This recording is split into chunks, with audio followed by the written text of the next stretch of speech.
এখানে এমন কোন ব্যক্তি যেন আছে যার কাফনের কাপড়টা বাজারের দোকানে চলে আসছে? কথা বলেন ঠিক কি? মৃত্যু এটা অনিশ্চিত বন্ধু।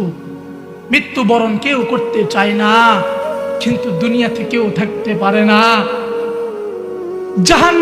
জাহান্নামে কেউ যেতে চায় না, কিন্তু জাহান্নাম থেকে মুক্তি পাওয়ার জন্য আমলও কেউ করে না। মানুষ মৃত্যু থেকে বাঁচার জন্য যত চেষ্টা করে, কিন্তু জাহান্নাম থেকে বাঁচার জন্য চেষ্টা করে না।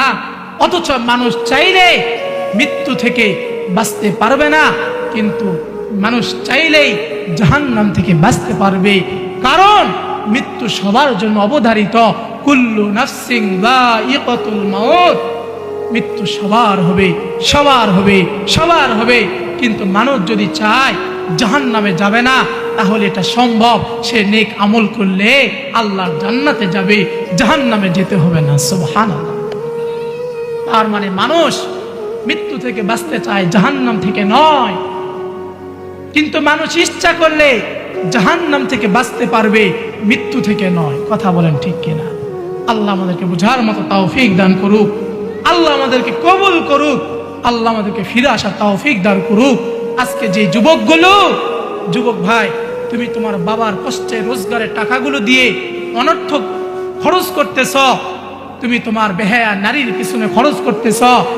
তুমি কি জানো অনেকেরই বাবা আছে ওই প্রবাসে থেকে অনেক কষ্ট করে টাকা দেয়। অনেকের বাবা আছে দিন মজুর কাজ করে তোমাকে টাকা দেয়।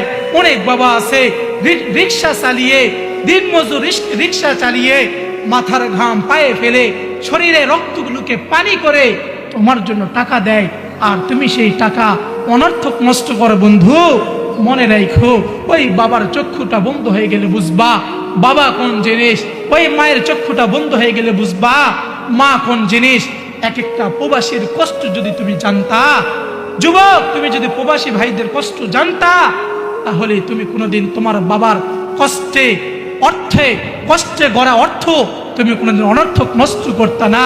এক একটা প্রবাসীর কান্না, এটা অনেক মারাত্মক কান্না। যেই মানুষটা দেশে থাকতে নিজের খানাটা পর্যন্ত উঠাই খাইতে চাইতো না, নিজের কাপড়টা নিজে ধৌত করে না, ওই মানুষটা প্রবাসে চলে যাওয়ার পরে নিজের রান্না নিজেই করে, নিজের কাপড়টা নিজেই ধোয়, 12 ঘন্টা 13 ঘন্টা 14 ঘন্টা ডিউটি করে আবার নিজের কাম নিজেই করে। এত কষ্টে গড়া টাকা তোমার বাবা তোমাকে দিতেছে, আর তুমি সেই টাকা দিয়ে তুমি জাহান্নামে ক্রয় করতেছ, তুমি জাহান্নামের আসবাবপত্র ক্রয় করতেছ। গভীর রাতে তুমি আল্লাহর সঙ্গে নাফরমানি করতেছ। তোমার বাবার দেওয়া টাকা দিয়ে এমবি কিনো, মোবাইল কিনো, আর ওই মোবাইল দিয়ে অশ্লীল সিনেমা দেখো, অশ্লীল নর্তকী দেখো। মনে রাখো বান্দা, তুমি মরবা। যুবক তুমি মরবা, তুমি মরলে তোমাকে টাকার হিসাব দিতে হবে, তোমার বাবার কষ্টের টাকার হিসাব তোমাকে দিতেই হবে। এক একটা প্রবাসীর কান্না বড্ড ভয়ানক কান্না।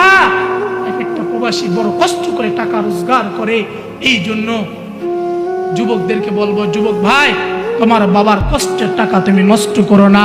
আসো রবের দিকে ফিরে আসো, ফিরে আসো। অতীতে যা করছো ভুলে যাও, অতীতে যা করছো ভুলে যাও। আজ থেকে নিয়ত করো, হুজুর আর কোনোদিন অপরাধ করব না, আর কোনোদিন গুনাহ করব না। আজ থেকে নিয়ত করলাম মালিক ফিরে আসবো, ফিরে আসবো। আন্তরিকভাবে তাওবা করতে পারলে আল্লাহ তাআলা মাফ করে দিবে। সুবহানাল্লাহ।